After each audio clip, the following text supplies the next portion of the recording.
앞에서 너를 땅 위에 재가 되게 하였도다. 만민 중에서 너를 아는 자가 너로 말미암아 다 놀랄 것이며 내가 공포의 대상이 되고 내가 영원히 다시 잊지 못하리로다 하셨다 하라. 아멘. 오늘 말씀이 좀 길 수 있습니다. 여러분 좀 잘 집중해서 한번 들어보시고 저도 잘 한번 전할 수 있으면 좋겠습니다. 두로에 대한 심판입니다. 두로에 대한 말씀은 에스겔에서 총 3장에 걸쳐서 아주 길게 나왔죠. 그래서 우리 앞장 또 앞장에서 두로에 대한 이야기가 계속 이렇게 나왔었습니다. 두로는 어떤 나라일까요? 두로는 대단한 나라였습니다. 여러분이 뭐 이집트나 뭐 그런 제국과 같이 들어보지 못했겠지만 그러나 고대 근동에서 굉장히 대단한 나라 중에 하나였는데요. 이스라엘이 막 노예 생활을 마치고 가나안 땅에 정복하러 들어갔을 때 두로는 이미 도시 국가의 모습을 이미 다 갖추고 있었습니다. 그리고 그 무역과 해서 이 지상에도 그러니까 육지에도 도시가 있지만 이제 바다의 섬 가운데도 도시가 있었고 그래서 지상으로도 무역을 하고 또 바닷길로도 무역을 했던 그래서 아주 돈이 많은 나라였습니다. 게다가 천연 요새와 같은 골짜기나 이런 바위 틈 사이가 좋은 요새로 이렇게 개발되었기 때문에 외세의 침입도 많이 받지 않았던 나라였습니다. 그래서 실제로 솔로몬 왕이 예루살렘 성전을 지으려고 했을 때 두로의 왕 히람이라는 왕이 백향목도 제공해주고 그래서 이스라엘과 친선을 맺죠. 근데 얼마나 많은 백향목과 이런 보석들을 제공했을 뿐만 아니라 그 기술자들도 제공했는데 얼마나 대단한 기술자들이었는지 그 석공들이 돌을 각들 뜨고 돌을 조각하는데 망치 소리 한 번 나지 않았다라고 성경은 이야기하죠. 실제로 하나님께서 성전을 지을 때 망치 소리를 내지 말라고 하셨기도 했지만 그만큼 실력 있는 그러니까 뭐 어디에도 없는 그런 기술들이 이 두로에는 있었던 것입니다. 일찍이 부유한 나라였고 강성한 견고한 도시국가였다. 그러니까 이 나라의 백성들과 역대 왕들은 얼마나 든든했겠어요. 자부심이 있었을 겁니다. 근데 그게 문제였던 것이 그들의 자부심과 든든함이 안전함이 그들에게 그만 교만이 되고 말았습니다. 그들의 아름다움과 부유함이 실패의 원인으로 변질되게 된 것이죠. 그래서 오늘 본문에서도 두로가 왜 망하겠느냐? 그 이유는 딱 하나입니다. 교만 때문이라는 것이죠. 그래서 오늘 우리가 이 말씀을 통해서 볼 한 가지의 주제는 따라해 주시겠습니까? 교만입니다. 보도록 하겠습니다. 그래서 오늘 본문을 보면 본문에선 두로 왕이라고 나오죠. 2절에 보면 인자야 너는 두로 왕에게 이르기를. 오늘 말씀에 우리가 첫 번째로 좀 보게 되는 것은 두로 왕은 누구를 말하는 것이냐 그것부터 좀 보려고 합니다. 오늘 본문은 두로 왕에 대해 이야기를 하고 있습니다. 역사학자들도 이것이 누구다 이렇게 이야기를 하는데요. 오늘 1절부터 10절을 쭉 한 단락으로 보면 이 두로 왕은 사람이라는 것을 알 수가 있죠. 실제로 역사적인 인물이고 진짜 실제로 존재했던 왕이라는 것을 알 수 있습니다. 그래서 하나님은 역사에 존재했던 실제 사람으로서의 두로 왕에게 한 사람에게 오늘 이 에스겔 28장을 경고하고 계시는 겁니다. 두로 왕아, 너가 교만에 빠져 있기 때문에 너가 스스로 하나님이라고 여기고 있기 때문에 너는 심판받을 것이다. 두로 왕이 교만에 빠져 있었고 그로 인해서 그가 다스리는 두로라는 나라 전체도 교만의 분위기에 푹 젖어 있었던 것을 우리는 알 수가 있겠죠. 그래서 하나님은 이 두로 왕을 심판하십니다. 자, 그런데 오늘 11절부터 19절의 단락을 또 쭉 보면요, 이게 또 다른 두로 왕이 등장을 합니다. 분명 똑같은 두로 왕이라고 적었는데 11절부터는 사람에게는 적용하기 어려운 묘사들이 적혀지고 있다는 걸 여러분 보셨을 거예요. 에스겔서 28장은 참 신비한 장이고 재미있는 장 중에 하나인데요, 이 11절부터 19절에 두로 왕을 묘사한 표현들을 보면 이것은 인간에게 하는 이야기가 아니라 영적인 존재에게 하는 이야기라는 것을 우리는 어렵지 않게 이해하게 됩니다. 바로 천사에 대한 묘사를 하고 있는 것입니다. 말씀 잠깐 볼 텐데요. 13절에 보면 내가 옛적에 하나님의 동산 에덴에 있었다. 이상하죠? 그 고대 근동에 이렇게 있었던 두로 왕의 이야기를 하다가 갑자기 태초의 에덴 동산의 이야기를 이제 시작합니다. 쭉 보니까 또 13절 마지막에 내가 지음을 받던 날에 너를 위하여 비파와 소고가 준비되었다. 14절에 보면 너는 기름 부음을 받고 지키는 그룹이다. 여기서 진짜 이게 사람이 아니라는 것이 분명해지는 겁니다. 그룹이라는 것은 뭐 A 그룹, B 그룹 이게 아닌 것을 아시죠? 그룹이라는 것은 세라핌, 이제 우리 말로 표현하자면 이제 천사를 의미하는 것입니다. 그래서 그룹, 세라핌, 뭐 크룹 이렇게 해서 천사를 지칭하는 단어가 그룹인데요. 갑자기 그룹, 너는 천사다라고 이야기를 하고 있는 거예요. 계속 읽어보면 너가 하나님의 성산에 있어서 불타는 돌들 사이에 왕래했다. 아주 초자연적인 어떤 환경들을 묘사하고 있습니다. 네, 좋습니다. 이런 이야기들이 계속 쭉 되면서 아까 읽었던 13절 마지막에 소고와 비파가 준비되었다. 그래서 전통적으로 이 11절부터 19절의 이야기가 누구를 향한 것이냐라고 질문한다면 전통적으로 해석하기에는 이것은 타락한 천사 루시엘이다. 루시퍼라고 이야기도 하죠. 타락한 천사장인 루시엘을 지칭하는 거라고 전통적으로 해석들을 합니다. 천사이면서 그가 천사 중에 가장 아름다운 존재였고 또 그가 찬양을 담당했던, 그래서 오늘 13절 하반절에 소고와 비파가 준비됐다라는 이야기가 이 천사는 찬양을 담당했던 천사장이었다라는 사실을 우리가 알 수 있게 되는 것이죠. 그래서 이 마귀는, 타락한 천사인 이 마귀는 본질적으로 교만하여 하나님께 반역한 존재였다는 것을 오늘 보여주고 있습니다. 그가 아름다운 천사였지만 자기의 아름다움과 이 지혜로움에 너무 도취된 나머지 하나님의 자리에 오르고자 했던 그 타락한 천사였음을 우리는 오늘 본문을 통해서 보게 되는 것입니다. 자, 두로 왕, 이 사람으로서의 두로 왕을 이야기하다가 왜 갑자기 마귀의 이야기를 하는 것일까요? 여기에 비밀이 한 가지가 있습니다. 그래서 이 부분에 대한 해석을 여러 가지로 학자들이 하지만 가장 보편적으로는 지금 하나님은 이 두로 왕이라는 존재가 마귀와 같이 교만한 존재라는 것을 보여주고 계시는 것입니다. 그래서 이 한 사람 두로 왕이 얼마나 교만했는지 교만의 근본이었던 마귀의 모습과 닮아 있다는 것을 오늘 마귀의 모습을 빗대어서 다시 한번 보여주고 계시는 것이죠. 그래서 이 두로 왕이 교만한데 이 교만함이 어디로부터 온 것인지 그 교만의 기원을 동시에 보여주고 계시는 것입니다. 자, 여러분, 이 두로 왕의 교만함은 누구로부터 유래된 것일까요? 그것은 바로 첫 교만의 범죄자였던 사탄, 마귀로부터 그 교만이 유래되어 왔던 것입니다.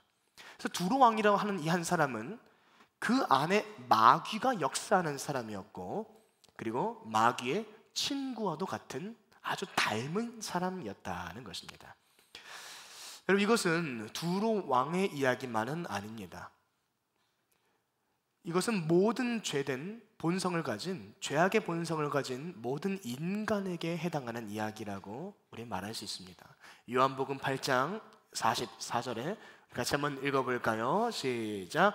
너희는 너희 아비 마귀에게서 났으니 너희 아비의 욕심대로 너희도 행하고자 하느냐. 거기까지요. 예수님께서는 이 죄성을 가진 인간이 그 본질상 마귀의 자녀라는 것을 보여주고 있습니다. 하나님의 형상이고 하나님의 자녀로 태어났지만 범죄함으로 마귀의 자식같이 되어버린 죄인의 본질을 이야기하고 계시는 거예요. 그래서 예수님께서 아주 충격적인 이야기를 하시잖아요. 너희는 너희 아비 마귀에게서 났다. 너희 아비의 욕심대로 너희도 행한다 라고 이야기를 합니다. 그래서 죄인은 마귀가 그랬던 것처럼 마귀의 속성을 그대로 그의 삶에서 드러내게 된다는 것이죠. 그래서 마귀는 최초의 교만자로서 이후 모든 교만한 자의 아버지와 같은 존재라고 할 수 있는 겁니다. 그래서 오늘날도 이 마귀, 사탄은 교만을 무기로 삼죠. 사람들을 교만으로 사로잡고 또 그 교만한 사람들을 통해 이 땅에 마귀의 왕국을 세워 나가고 있습니다. 그래서 이 세상에 속한 사람들은 마귀를 아버지 삼고 있죠. 정말 그 마귀의 교만을 그대로 배워서 마귀의 후손으로서 또 마귀의 친구로서 살아가고 있는 것입니다. 정말로 보세요. 이 세상을 보면 다 자기를 신으로 여기고 하나님 없이 살아가는 그 교만의 왕국들을 다 세워가고 있지 않습니까? 갈수록 세상은 하나님으로부터 벗어나고자 하는 갖은 몸부림으로 치닫게 될 겁니다. 이 세상이 마귀가 다스리는 교만의 왕국이 되어가고 있다는 거죠. 심지어 마귀는 이미 구원받은 우리들에게까지도 교만으로 공격합니다. 그래서 베드로전서 5장 8절을 보면 근신하라 깨어라 너희 대적 마귀가 우는 사자같이 두루 다니며 삼킬 자를 찾는다. 그러니까 하나님의 나라를 경험한 성도라고 해도 깨어있지 않으면 그 심령에 교만의 나라가 지배할 수 있다는 걸 보여주시는 거죠.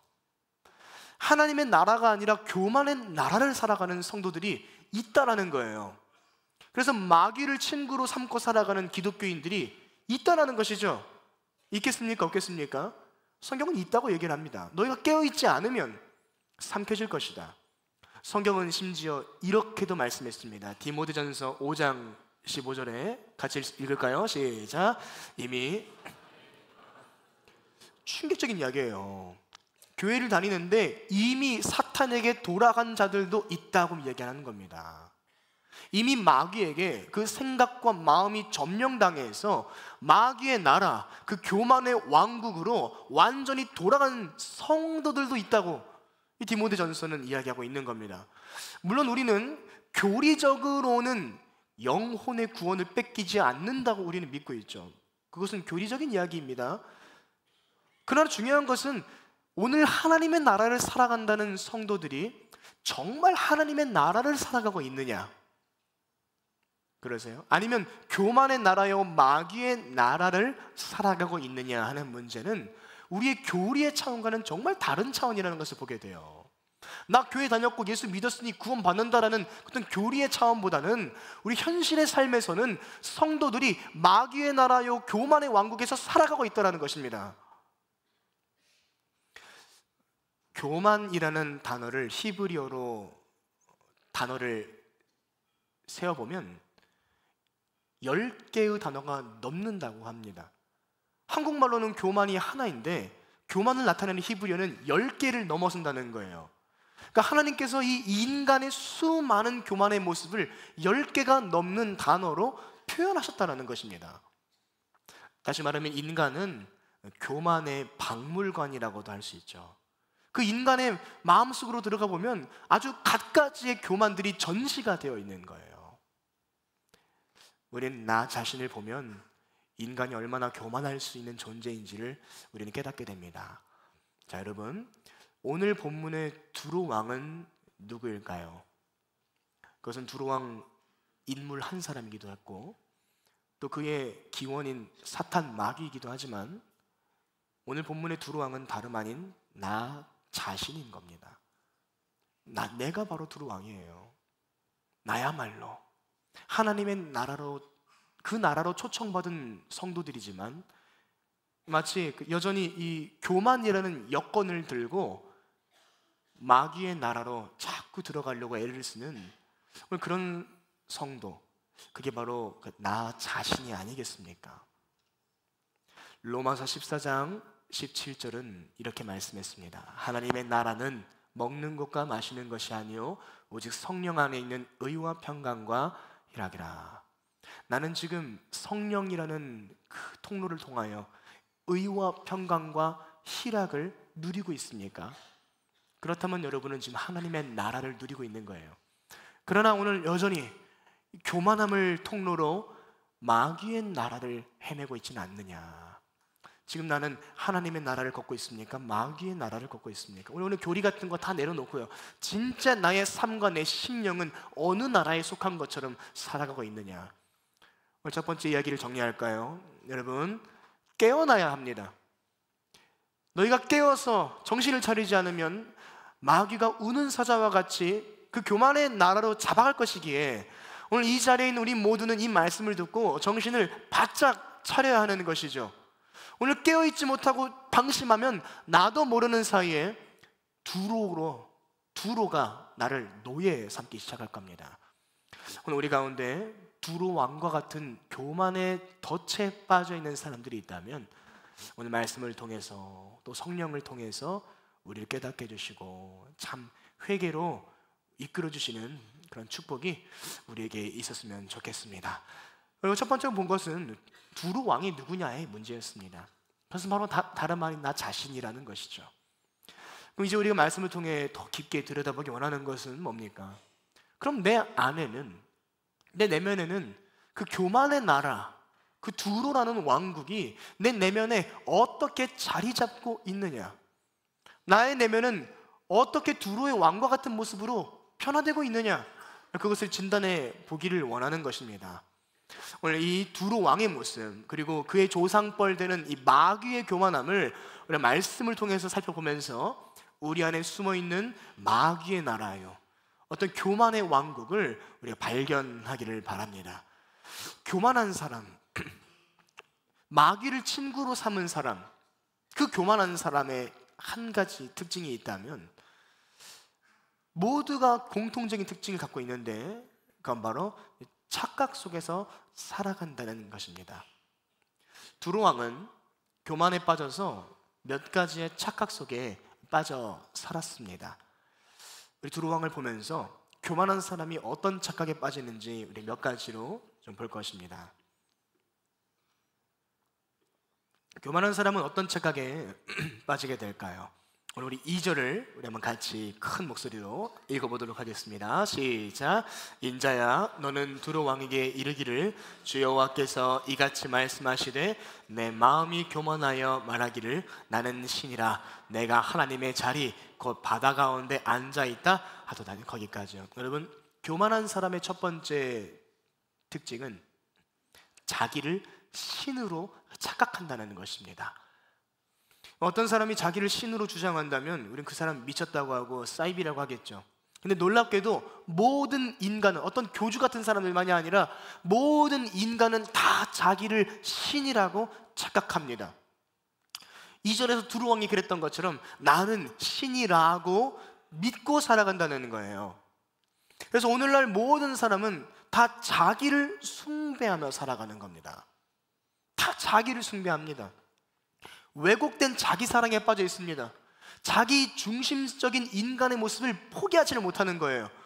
나 중심적이고 나를 위한 것이어야 되고 내 생각과 내 감정만을 위해 사는 것이요, 이런 왜곡된 자기 사랑의 모습, 이것이 바로 말세의 마귀에게 노략질당한 전형적인 인간의 특징입니다.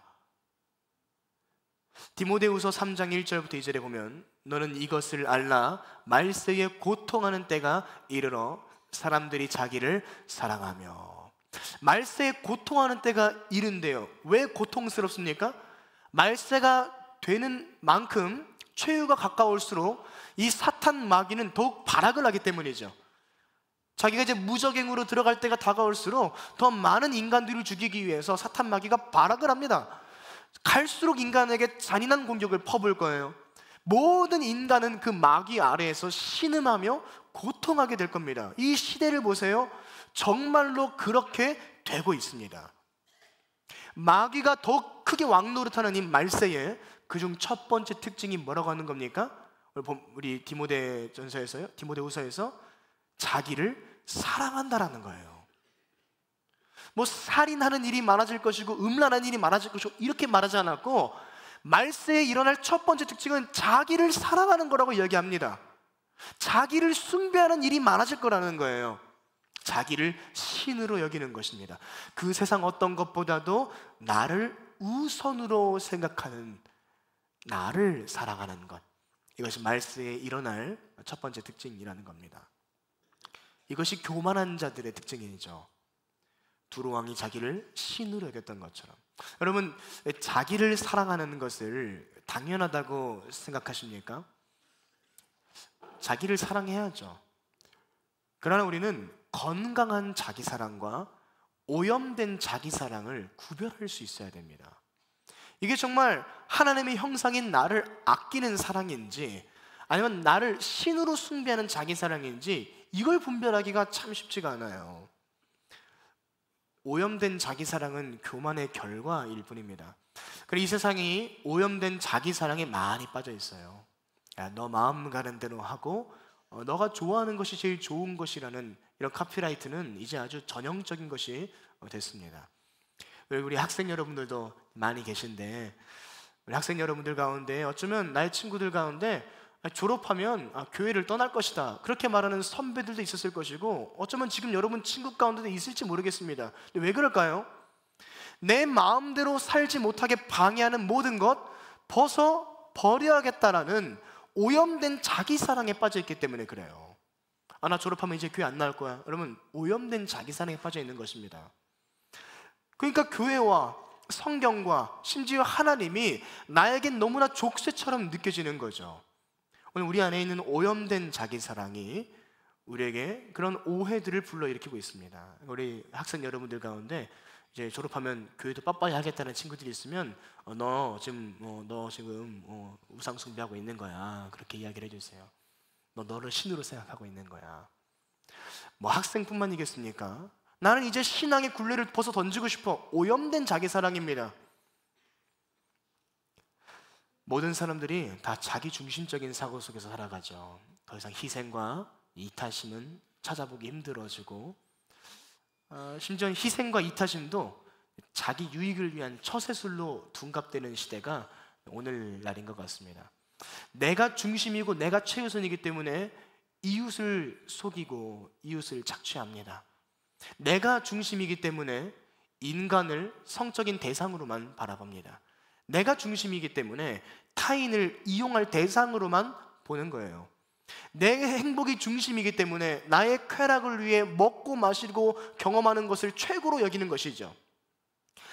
갈수록 마약의 위협이 높아지는데 놀랄 일이 아닙니다. 그게 뭐가 잘못됐냐는 거예요. 내가 나를 위해서, 나의 즐거움을 위해서 하겠다는, 내가 누구한테 피해줬어? 내가 마약하는 거 누구한테 피해줬어? 나의 즐거움을 위해 했을 뿐이야. 개인의 행복권을 추구하는 것 뿐이라고 생각하는 거죠. 그릇된 자기 사랑입니다. 자, 심지어 그리스도인들도 왜곡된 자기 사랑에 익숙합니다. 내가 중심이기 때문에 하나님과의 관계에서도 자기 중심적으로 살아가요.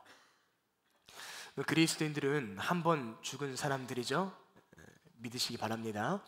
우린 다 한 번씩 다 죽은 사람들이에요. 우리가 예수를 믿고 나서 살아가는 삶은 사실 나의 삶이 아니죠. 우리가 예수로 살아가는 남은 삶을 살 뿐입니다. 그러니까 죽은 사람이 바랄 게 뭐가 돼 있겠어요?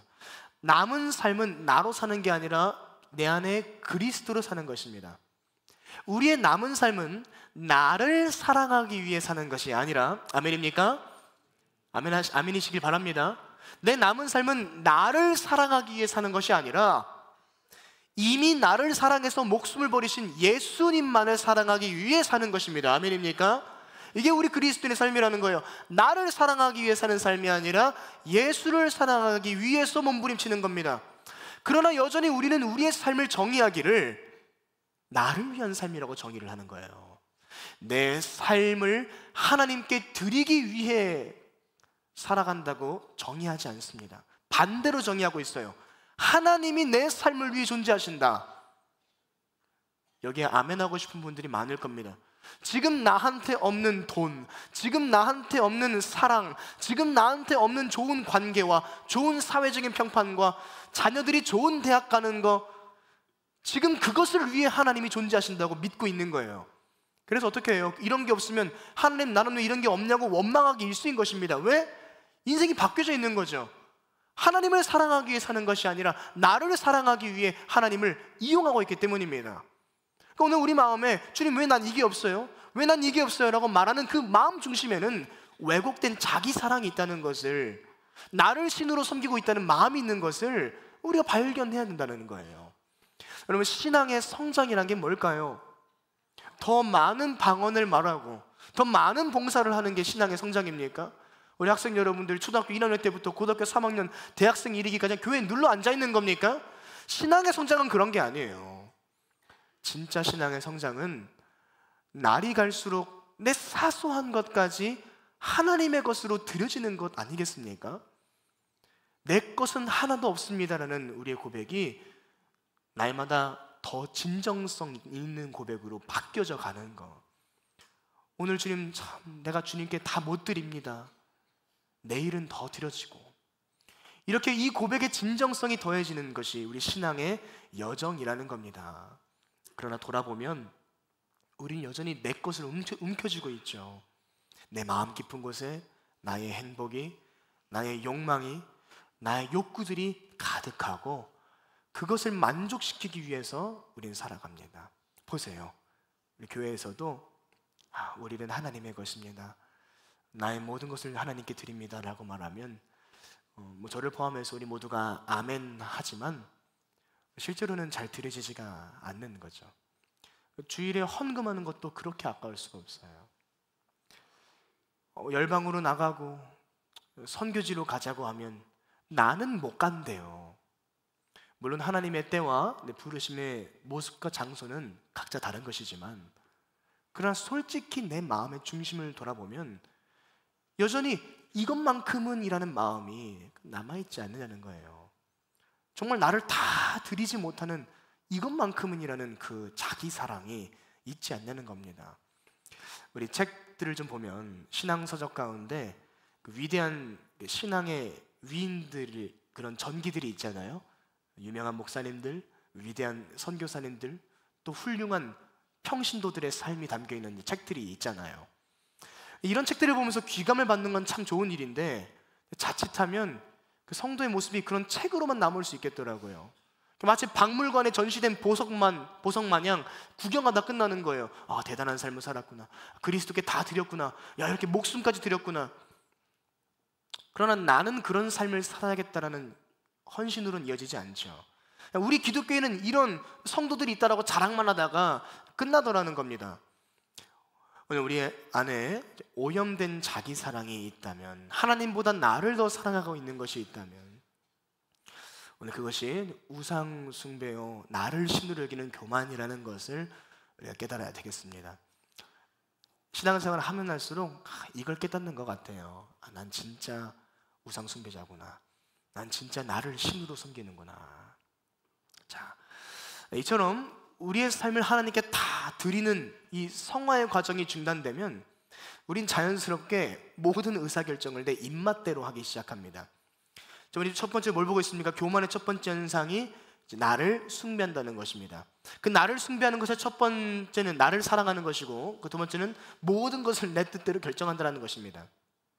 내면의 욕망과 정욕을 위해 의사결정을 하기 시작하니까, 내 마음대로 의사결정을 하니까 그 결과로 따라오는 것은 죄악밖에 없죠. 오늘 나의 하루의 삶만 돌아봐도 그래요. 내 뜻대로 내 마음대로 선택한 그 끝에는 무엇이 있던가요? 죄밖에 없습니다. 하나님이 말씀하시고 때론 나의 신앙의 지도자가 말씀하셨음에도 불구하고 불순종했던 그 끝에는 죄밖에 남지 않는다는 것을 우리 하루 가운데 경험하죠. 남들에게 말하기 부끄럽고 추악한 죄만 남아 있습니다. 하나님께 묻지 않는 삶이 지속되는 거예요. 기도하지 않는 삶이 당연해집니다. 기도하러 나왔지만 순종하고자 물으며 기도하지는 않습니다. 그냥 시간의 의무만 때우고, 좀 오늘 기도해 보세요. 정욕과 이 탐욕을 십자가에 못 박지 않은 채 또 집으로 돌아가서 자기 뜻대로 모든 것을 결정하기 시작합니다. 자기를 신으로 숭배할 때 자기가 최고의 의사결정권자가 되어서 인생의 모든 것을 결정하고 살아갑니다. 그 끝에는 죄만 남죠. 물론 최근에 여러분들은 하나님의 뜻을 구하며 진지하게 기도해 보신 적이 있습니까? 성경과 설교를 통해서 도전하신 순종의 제목들에 순종했습니까? 성령께서 내게 말씀하시는 찔림들을 민감히 받아들이고 복종하셨습니까? 아니면 1년 전과 똑같은 정욕적인 삶으로 똑같은 삶을 살고 있습니까? 또 중독에 빠지고, 또 생각을 지키지 못하고, 순종하지 못하고. 우리가요 참 싸움을 싸워야 되는 것 같아요.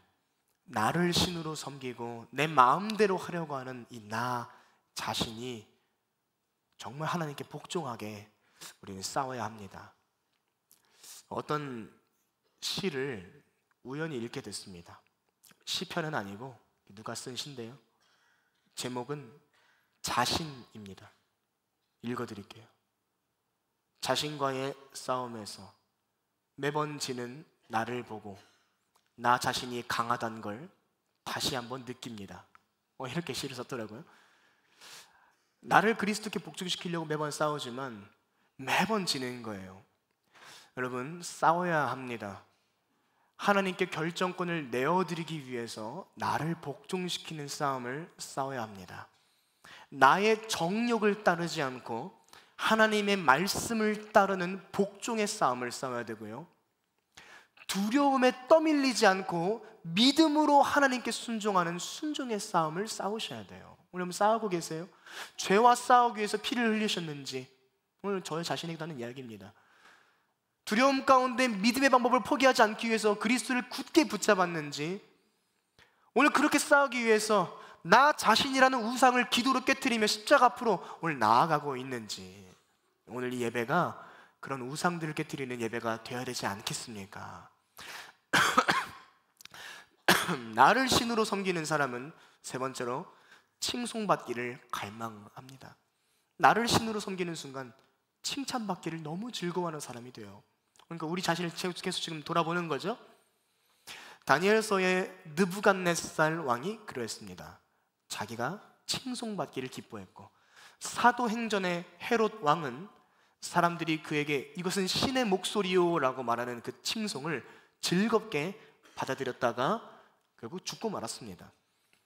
이것이 인간의 모습이죠. 남에게 칭찬받기를 좋아하고 칭송받기를 좋아합니다. 오늘 여러분, 혹시 여러분이 칭찬받기를 좋아하는 사람이십니까? 남에게 칭송받기를 좋아하는 사람이 있다면 오늘 크게 주의하세요. 찬송받으실 이는 오직 하나님 뿐이신데 왜 자꾸 내가 칭송받고 인정받고 칭찬받아야 됩니까? 그게 바로 교만한 자의 깊은 욕망이라는 거예요. 내가 하나님보다 신으로 추앙받고 싶은 모습이 바로 거기에 들어있는 겁니다. 칭송과 명예는 하나님의 일을 잘 맡아 행하면 상급으로 주어지는 것이죠. 그러나 어느덧 내가 주님께 순종하는 그 삶 자체의 의미를 두기보다도 사람의 칭송과 인정받음의 의미를 두기 시작한다면 그것은 교만입니다. 오늘 일주일간의 우리의 삶을 좀 돌아보기를 원해요. 나의 깊은 욕구 가운데 사람의 인정과 칭송을 갈망하는 것이 있었습니까? 사역적으로도 어떤 성과를 내서 인정받기를 원하는 마음이 있었습니까? 나의 신앙의 지도자의 좋은 평가를 받기를 원했어요? 교만입니다. 하나님보다 높여지는 것을 원하는 사람, 하나님보다 높여지기를 원하는 마음, 오늘 내 마음에 그런 마음이 올라올 수 있습니다. 나도 인정받고 싶다. 교회에서 누군가가 인정받고 이렇게 드러날 때 나도 저 사람처럼 잘할 수 있는데, 나도 많이 희생했는데 왜 알아주지 않는 거지? 그런 마음 갖고 계신 분들이 계세요. 칭송받고 싶은 거예요. 혹시 여러분의 신앙의 지도자가 여러분을 인정해주지 않고 눈여겨봐주지 않고 자꾸 다른 사람만 이뻐한다고 생각하십니까? 여러분, 그 마음 가운데 칭송받고 싶어하는 교만한 마음이 있는 거예요. 나는 무익한 종일 뿐입니다. 인정받고 싶을 때 이 이야기를 꼭 기억하세요. 나는 무익한 종이었지. 나는 대접받을 이유가 하나도 없는 사람이었지. 나는 무익한 종입니다. 사람들이 나를 인정해주지 않아도 상관이 없습니다. 드러나지 않아도 좋습니다. 사람들이 나를 알아봐주고 대접해주고 보상해주지 않아도 상관이 없어요. 그저 주님만 알아주시면 되는 것입니다. 신앙생활 하다 보면 자꾸 제 마음 가운데 이것과 싸우게 되는 것들을 보게 되죠. 사람들에게 인정받고 싶고 존중받고 싶고 존경을 받고 싶고, 잘 되는 사람들 보면 나도 저렇게 되고 싶고, 그러나 마음 깊이서 성령님께서 그것은 교만이고 너는 그것에 합당하지 않은 사람이라는 것을 알려주십니다. 너는 칭찬에 합당하지 않은 사람이야. 너는 칭송받기에 합당하지 않은 사람이야. 너는 무익한 종이고 모든 영광과 존귀는 예수님만 받으셔야 된다는 것을 성령님께서 알려주시고 계십니다. 여러분은 지금 나 자신이 무익한 종임을 알고 그저 섬길 수 있음에만 감사하고 있습니까?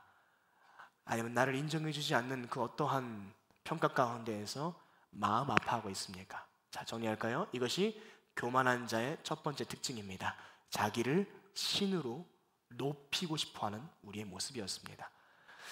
오늘 두 번째로 보는 것은, 교만한 자의 두 번째 특징은 무엇입니까? 그것은 자기가 지혜롭다고 착각하는 것이죠. 첫 번째는 자신을 하나님으로 높이는 사람들이고, 두 번째는 자신을 지혜롭다고 생각하는 것입니다. 오늘 우리 본문의 3절을 같이 함께 읽어 주시겠습니까? 시작. 내가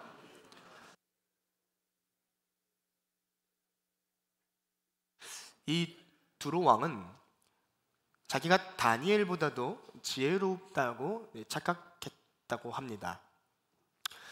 교만의 왕국에서 살아가는 사람들은 자기가 지혜로운 줄을 알아요. 모든 것을 알고 판단할 수 있다고 착각합니다. 그래서 내가 지혜롭기 때문에 모든 사람이 내 말을 들어야 돼. 내가 모든 사람을 가르칠 수 있어. 내가 우위에 있어라는, 참 이런 모습들이 좀 꼴불견이죠. 이런 모습들이 있어요. 모든 것을 나의 판단으로 해석하고 결론 지으려는 태도들, 모든 상황을 나의 해석으로 최종 결론 내리려는 우리의 태도들이 우리의 이런 교만한 모습이더라고요. 내가 지혜롭다고 착각하는 겁니다. 리더의 자리에 있는 사람들이 이런 교만의 유혹에 빠지기가 참 쉽습니다. 리더이기 때문에 모든 것을 알아야 된다라고 스스로 이렇게 조바심 내기도 하죠. 압박감을 느끼기도 합니다. 그리고 모든 사람이 내 말을 들어야 된다라고도 이렇게 생각하기도 합니다. 리더들이 그런 유혹에 쉽게 빠지는데요. 그런데 사실은 리더가 아닌 사람들도 똑같은 유혹에 빠집니다. 여러분들이 말씀 들으시면서 내 리더가 지금 그 유혹에 빠져 있어, 이렇게 생각하고 계세요? 임지훈 목사님 지금 그런 유혹에 빠져 있어, 그러세요? 그러면 바로 당신이 교만한 사람이에요. 우리가 누군가가 그럴 것이라고 생각하는 순간 사실은 내가 그런 사람이라는 것을 증명하는 꼴이죠. 우리의 생각과 마음이 이미 교만의 왕인 마귀에게 점령당해 있는 것입니다. 성경의 창세기 보면 선악과라는 것이 등장하는데, 사실은 선악과가 아니라 뭐라고 설명되어 있죠? 선과 악을 알게 하는 나무라고 되어 있습니다. 그래서 영어로서 다른 번역은 이것이 지식의 나무라고도 이렇게 번역도 되기도 하는데요. 무슨 얘기죠? 그것을 먹는 순간 선과 악을 판단하는 기준을 하나님이 아니라 인간이 가지게 된다는 것입니다. 그러니까 이제까지는 하나님이 옳다라고 하시면 옳은 거였고 아니라고 하시면 아닌 거였는데, 선악과를 먹는 순간 하나님 저리 가십시오, 이제 내가 결정할 테니까, 하나님의 기준 필요 없습니다, 내가 결정할 테니까요, 그렇게 된다는 거예요. 그러니까 이 에덴 동산의 선악과는 그런 인간의 본심의 교만을 잘 드러내줍니다.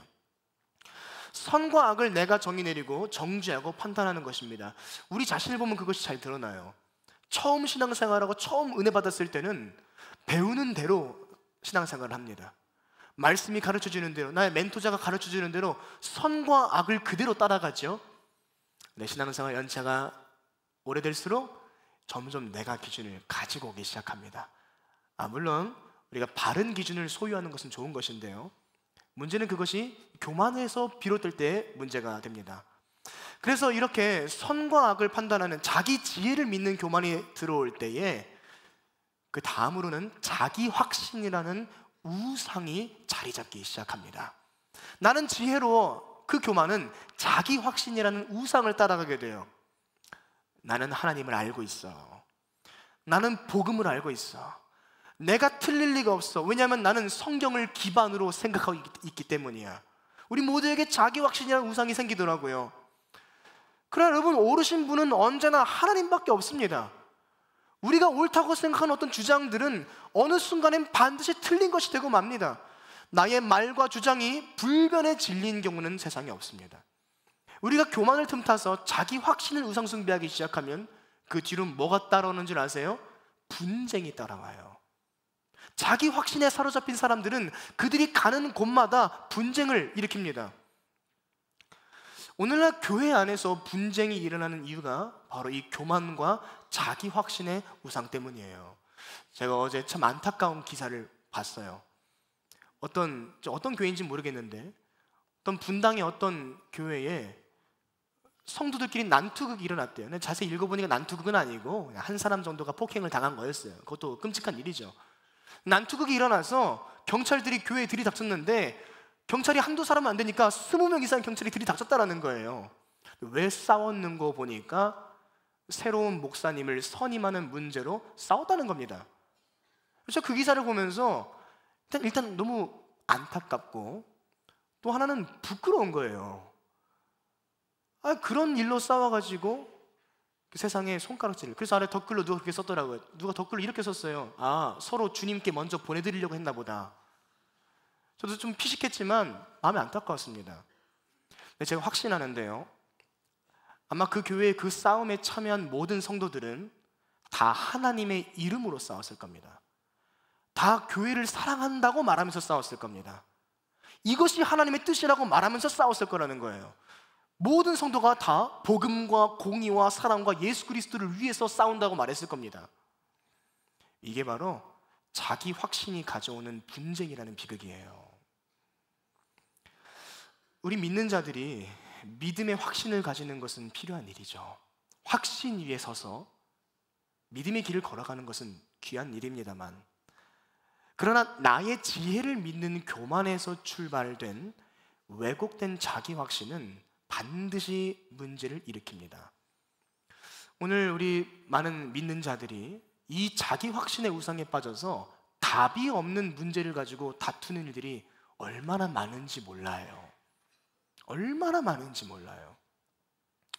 어떤 사람들은 성도 간의 관계의 문제 가운데서 자기 확신을 가지고 싸웁니다. 네가 잘못한 거잖아. 너가 그때는 잘못한 거였어. 어떤 사람은 헌금 문제를 두고 자기 확신에 빠진 사람들이 있습니다.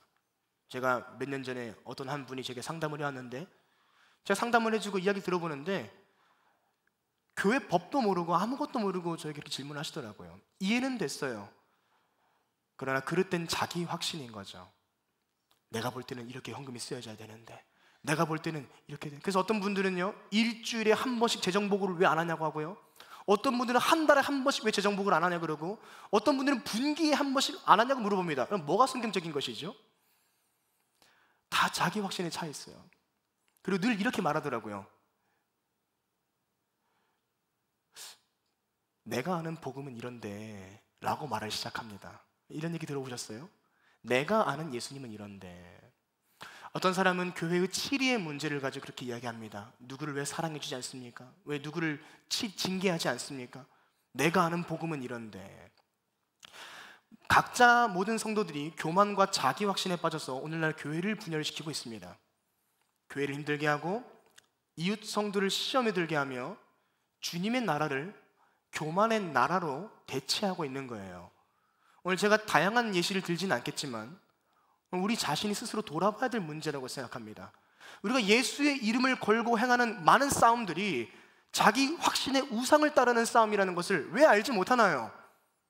우리 여러분들 가운데 그런 분들 없기를 바랍니다.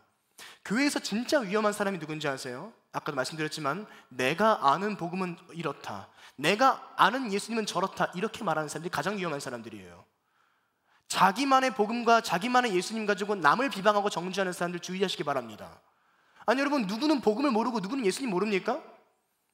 복음이라는 것은, 우리에게 예수님이라는 분은 은혜에 감사하고 감격해야 될 대상이시지, 예배의 대상이시지 나의 옳고 그름을 관철시키기 위한 도구가 아니잖아요. 그러나 상당히 많은 성도들이 복음과 예수님을 운운하면서 자기 확신을 관철시키는 교만에 빠질 때가 많습니다. 오늘날 수많은 교회가 이 덫에 걸려서 무너졌고 앞으로도 이런 도전은 계속될 겁니다. 사람들이 왜 교회의 치리와 양육에 순종하지 않는 줄 아세요? 자기 확신이 있기 때문에 그래요. 저는 오늘 여러분들에게 어떤 리더십에 맹종하라고 말씀드리는 것이 절대로 아닙니다. 그러나 대부분 정당하고 건전한 가르침임에도 거절하고 있다면 그것이 나의 교만으로 인한 것이 아닌지를 오늘의 겸손하게 돌아봐야 되지 않겠습니까? 두루 왕이 다른 사람이 아니에요. 바로 우리이기 때문입니다. 제가 오늘 교회에서 일어나는 모든 일들을 다 한국교회 일들을 다 긁어와서 말씀드릴 수 없지만 오늘 성령님께서 우리의 잘못된 확신을 깨트려 주시고 깨우쳐 주시기만을 바랍니다. 교회 이야기를 했지만 우리 가정으로 들어가 볼까요? 교만과 자기 확신은 가정을 파괴합니다. 부부싸움 할 때만 보세요. 둘 중에 잘못한 사람은 아무도 없습니다. 다 자기가 옳다고 말하죠. 가끔 자기 잘못을 인정하시는 분들이 있긴 해요. 아, 그래, 내가 잘못했다고. 제가 최근에 어떤 예능의 예능 프로의 한 클립을 하나 봤어요. 이혼 위기에 처한 부부의 상담 과정을 보여주는 거였는데, 제가 부부 관계가 어려서 본 것이 아니니까 걱정하지 마십시오. 봤는데 다양한 이유로 다투죠. 이혼을 눈앞에 두고 있습니다. 근데 이 두 사람의 변론과 다툼을 보면 둘 다 논리가 확실하고 빈틈이 없습니다. 두 사람 다 자기가 틀릴 리가 없다고 확신에 차 있습니다. 잘못한 사람은 아무도 없더라고요. 왜 그렇게 됐을까요? 선악과를 먹었기 때문이죠. 자기의 기준으로 선과 악을 판단하고 있었기 때문에 부부가 서로 화해할 수 있는 여지가 없던 겁니다. 교만은 그릇된 자기 확신은 가정의 파괴를 가져올 것입니다.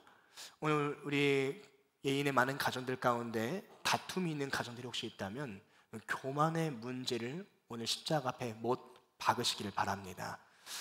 우리는 언제나 틀릴 수 있습니다. 따라해 주시겠습니까? 나는 언제나 틀렸다. 우리는 너무나 불완전한 사람들입니다. 우리는 언제나 틀린 말을 하는 사람들이에요. 그래서 하나님은 우리에게 하나님께 지혜를 구하라고 권고하십니다. 너의 지혜로 살지 말고 하나님의 지혜를 구해라. 잠언 1장 7절에서는 여호와를 경외하는 것이 지식의 근본이다. 야고보서 1장 5절을 우리 같이 한번 읽겠습니다. 시작. 너희 중에 꾸짖지 아니하시는 하나님께 구하라. 그래야면 주시리라. 나는 언제나 틀릴 수 있어서 내 확신으로 말하기 전에 하나님의 지혜를 구할 수 있는 그 한 사람, 그 사람은 기도하는 사람이요, 그 사람이야말로 겸손의 사람이라고 할 수 있을 것입니다. 오늘 성령님께서는 우리를 교만의 구덩이에서 건져주기를 원하세요. 지식의 구덩이에서 건져주시기를 원하세요.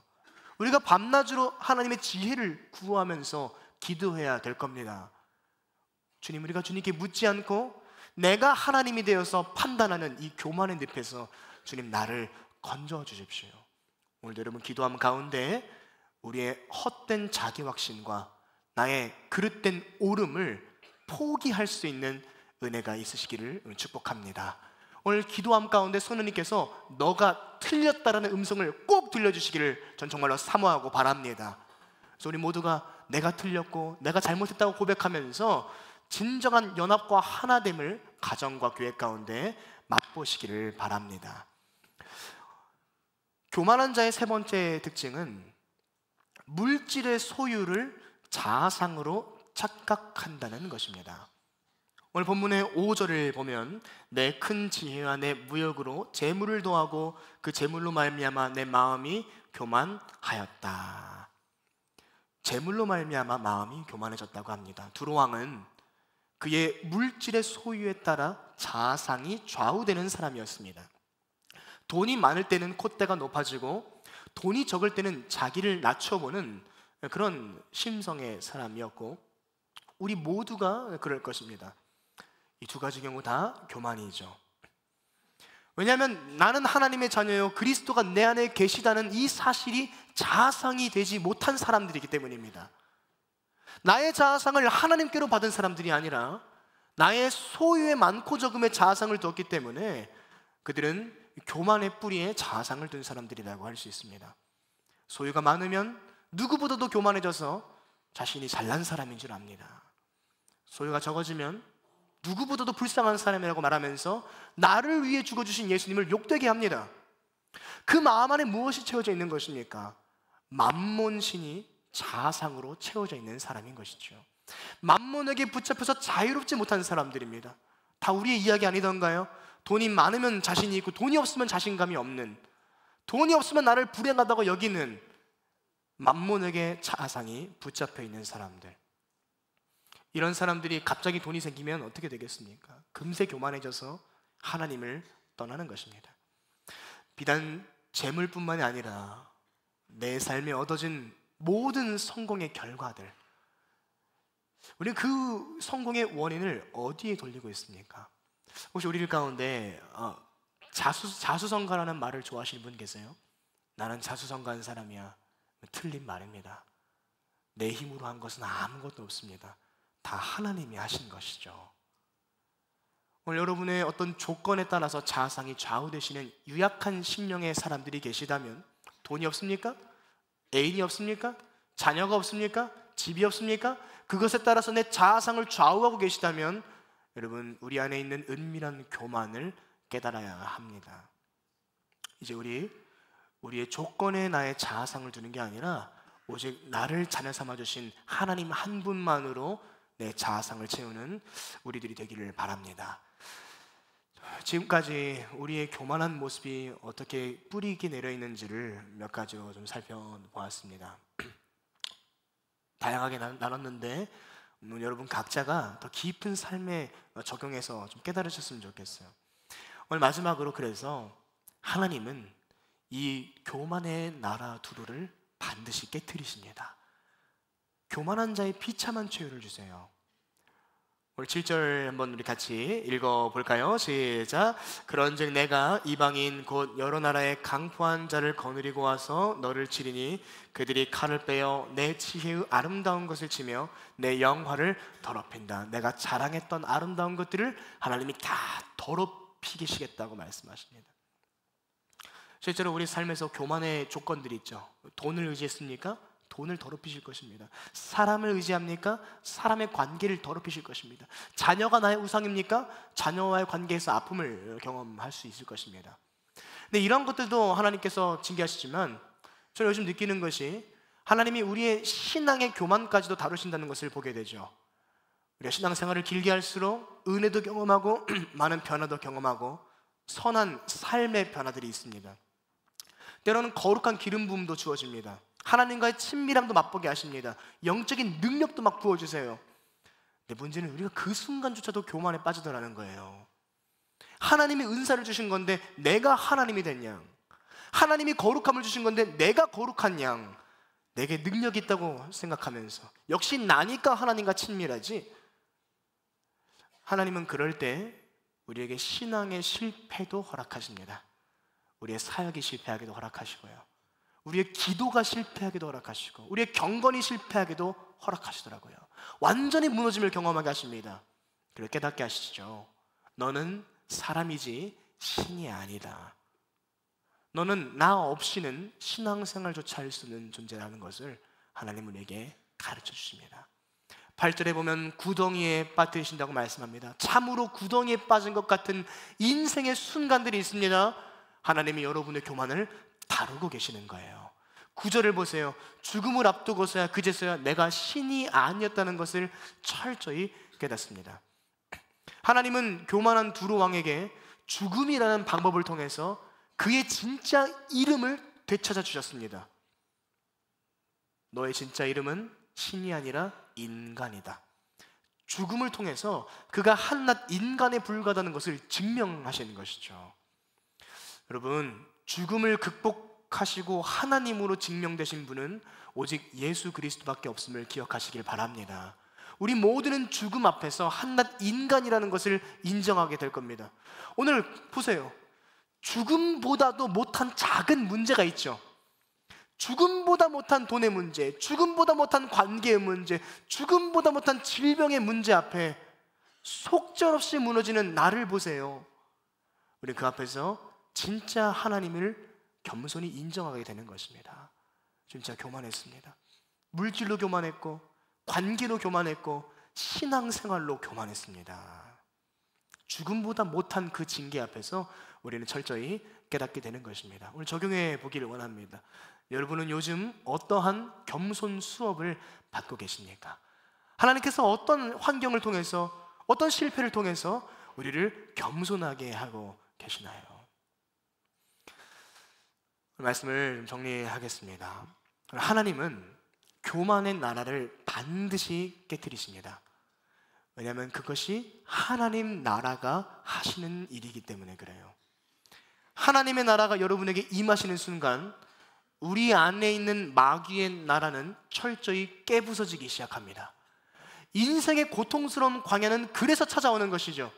그동안 견고히 세웠던 내 교만의 나라가 무너지는데 아프지 않겠습니까? 내 인생의 모든 것을 교만 위에 올려놨는데 그게 무너지는데 아프지 않겠냐는 것이죠. 나를 신으로 여기고서 했던 모든 선택들이 무너지고 있는데 아프지 않겠습니까? 내 욕망을 따랐던 선택들이 무너지는데 아프지 않겠습니까? 내가 인정받고 사랑받고 내가 잘 돼야 된다는 교만의 목적이 실패하고 있는데, 사람들이 나를 외면하고 인정해주지 않는데 아프지 않겠습니까? 잘 들어보세요. 나의 지혜만 믿고 그것으로 판단하고 정죄하며 분란을 만들었던 이 내 신앙의 교만함이 깨어질 때 비참하고 부끄러움이 없겠습니까? 주변 성도들로부터 부끄러움을 당하고 수치스러움을 경험하는 아픔이 있지 않겠습니까? 돈을 믿고 의지했던 삶이 와장창 무너지는데 아프지 않겠습니까? 아픈 것은 당연합니다. 그러나 우리가 인생에서 아픔을 경험할 때 그럴수록 나를 더 하나님 나라에 내어드려야 되는 거예요. 더 이상 마귀의 나라 위에 내 인생이 세워지지 않도록 이 고통의 고난의 시즌 가운데 나를 하나님 나라에 더 내어드리는 것입니다. 오늘 우리가 기도할 것은 무엇입니까? 이 말씀이 내 마음속에 교만의 왕국을 흔들어 주시기를 구해야 하는 겁니다. 두루 왕과 같은 나의 모습, 마귀의 친구와 같은 나의 모습을 벗겨주시기를 간절하게 기도해야 될 거예요. 요한일서 3장 8절 말씀에 보면 죄를 짓는 자는 마귀에게 속하나니 마귀는 처음부터 범죄함이라. 이다음부터 같이 읽겠습니다. 시작. 하나님의 아들이 나타나신 것은 마귀의 일을 멸하러 하심이라. 예수님께서 이 땅에 오신 것은 우리 안에 있는 마귀의 왕국을 멸하시기 위함인 것이죠. 죄와 사망 권세를 짓밟으셨습니다. 그러나 주님의 승리는 십자가에서만 끝난 게 아니라 오늘 성령님으로서 계속되고 있어요. 성령님을 우리에게 보내주셔서 하나님 나라의 일이 우리 마음속에서 시작되게 하십니다. 무엇이죠? 마귀의 왕국이 부서지게끔 하신다는 거예요. 오늘도 성령님이 임하셔서 우리의 교만의 왕국이 꺾여지고 무너지게 하실 것입니다. 그래서 오직 성령님만이 우리의 본질적인 교만을 벗어나게 하실 수 있습니다. 성령을 의지하는 것만이 교만하지 않을 수 있는 유일한 방법입니다. 그리고 이 밤에도 그래서 성령을 구하면서 내 안의 교만들이 꺾여지기를 간구합시다. 지식에 그치거나 종교심에 그친 쓸데없는 예배를 이제 던져버리시고, 특별히 우리 리더 여러분들 종교적인 리더가 되지 마세요. 지식에 그친 리더가 되지 마세요. 사역한다고 교만의 왕국을 세우는 리더가 되지 마십시오. 리더가 아닌 모든 성도 여러분들도 마찬가지입니다. 종교의 영에 놀아나면서 형식적인 예배생활 이젠 좀 그만둬야 되지 않겠습니까? 예배 드리는데도 아무 감동이 없는 여러분들이시라면 지금 교만의 왕국이 얼마나 가득한 것입니까? 오늘 성령을 구함으로써 우리 안에 있는 마귀의 일들이 완전히 무너지기를 바랍니다. 우리의 탐욕과 음욕과 증오와 멸시와 자기 비하와 믿음 없음과 그릇된 자기 확신의 마귀의 일들이 오늘 성령으로 말미암아 완전히 무너지고 교만의 나라가 깨어지고 진정 하나님의 나라가 우리 안에 세워지시는 모든 여러분들 되시기를 예수님의 이름으로 축복합니다. 기도하겠습니다. 하나님, 나야말로 두로 왕이요 나야말로 은밀한 교만이 뿌리 깊은 자임을 주님 고백합니다. 오늘도 주님의 은혜 없이는 이 교만을 도저히 벗어버릴 수가 없사오니 주님, 지난날 내가 얼마나 많은 교만으로 수많은 실수를 쌓아왔습니까?